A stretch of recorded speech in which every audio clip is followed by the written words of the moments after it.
Hello, welcome back to another Josh Kemp on Cars episode. Today I've got my hands on a 2015 BMW 420d M Sport. Now you're asking, what is it? Well, it's obviously a BMW. It's a 4 Series. It's a diesel version, lower sort of engine. It's not quite a 3 litre, but it's a 2 litre turbocharged diesel engine producing 180 horsepower and 280 foot-pounds of torque. So still a really good torque figure considering it's only a 4-cylinder engine. So this is the direct rival for a C-Class. But yeah, so I'm going to talk to you why this is one of probably the biggest sales cars you'll probably see on the road in terms of sort of long distance mileage, etc., traveling up and down the country. So like I said, so it's a 2 litre turbo diesel engine. This one does roughly around 55 miles per gallon on the mix of driving. If you're talking extra urban driving, so driving on like motorways, etc., you can easily expect 60 to 65, which is why you can see why a lot of people tend to go for these cars. Another cool thing, which I think the reason why salespeople would probably be quite drawn to this, obviously, it is rear-wheel drive, so you still get that sort of playful style. You still get your modes such as Sport and Eco Pro and Normal and all that sort of stuff. So you still get the switches. This one, however, is very unusual to the usual. Very unusual to the usual. No idea. Very unusual in the fact that it doesn't have paddles. So it's just an auto car, so automatic gearbox with no paddles, just like an old school automatic car before paddles were invented. Which feels a bit odd. I feel like I don't know what to do with my hands almost. It's a bit odd, but yeah, I mean, it's fine. It does exactly what you want to. I've currently got the car in sports mode, so it's tending to hold on to the gears a lot more, which makes it a bit more enjoyable in terms of driving. But yeah, it's got bags of torque, 280 foot-pounds exactly. So yeah, quite powerful. Tend to put your foot down, it just goes. It doesn't really. There's no sort of lag as such. There's a tiny bit of lag if you find yourself in a slightly higher gear. Obviously, the gearbox will sort of drop down into the specific gear it needs, and then put the power down for you. But as you can see, it doesn't hang around. It's fairly quick. This is the soft top version as well, or hard top, should I say? So obviously it's quite nice in the summer as well. You can have the roof down, etc. I haven't today because it's not that warm yet. It's not quite summer, so I haven't bothered.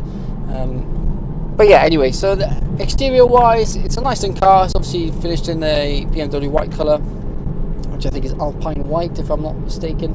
Could be wrong, I don't know. I'm not really good at these sort of tech specs type stuff. I tend to sort of brush over them just with a broad brush as such. But yeah, anyway, so finished in white. It's got these really nice 18-inch alloy wheels, which really finish off the car quite nicely. It's also got the BMW sort of M-Power colours as well on the kidney grills, which I think, again, is quite a nice little touch. Makes it stand out a bit. And I think the kidney grills are in a gloss black as well. Which, again, just little subtle changes that you can do to these cars to make them stand out a bit. Yes, the car is currently running on run flats, which is the standard tyres that these cars come with, which are awful. Yeah, I'll stop myself from swearing then. Yeah, they put them on minis as well, but they're just terrible. I changed them out straight away. The car handles a lot better. So I'd say if that's one of the things you want to put, then definitely change the tyres. But yeah, it handles pretty well.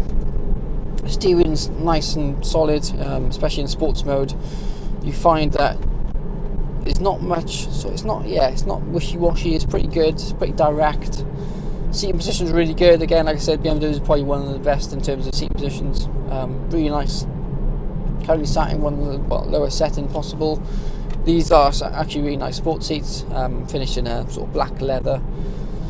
But yeah, I think they really suit the car and they're really comfortable for long journey, etc. Like I said, they're not bucket seats, they're sports seats. So yeah, ride height's really good.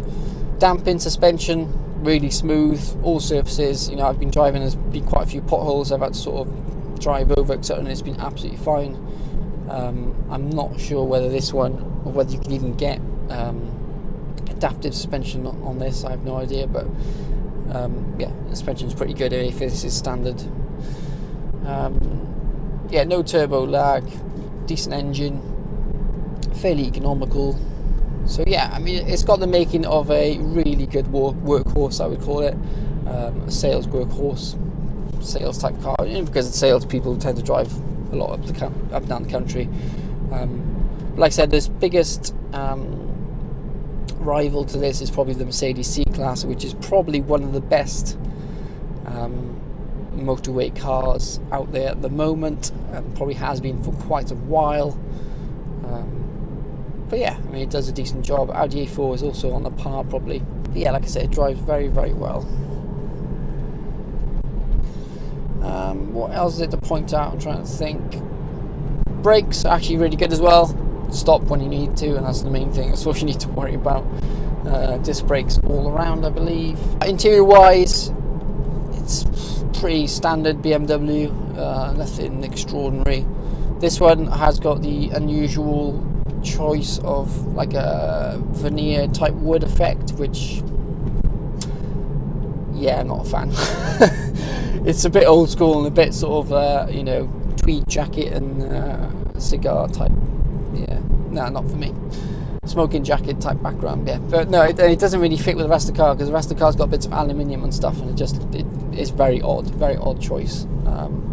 Which is what's making me think even more it was probably a fleet car at the time when it was physically spec'd, or what have you. But yeah, this one has 40,000 miles, just over 40,000 miles. So fairly low miles actually, considering. Obviously the car's 4 years old, so yeah, very, very low. But yeah, if you are interested in this car, then please head over to Rod and Road Cars. I'll put a link in the description below to their website, if you want to go and check it out and what have you. If you've liked this video, please give it a thumbs up, and don't forget to hit that subscribe button and also the notification to let you know when videos are uploaded. And I'll see you guys very soon for another video. Thank you again for joining me in this review. If there's anything I missed out, please comment below. If there's anything you like, give it a thumbs up. If there's anything you don't like, give it a thumbs down. I'm more than happy. You know, I'd rather have constructive feedback on all these videos. I find it very helpful in actually making better videos. So it helps me, it helps you. So yeah, thank you very much, and I will see you guys very soon for another video. Cheers, bye.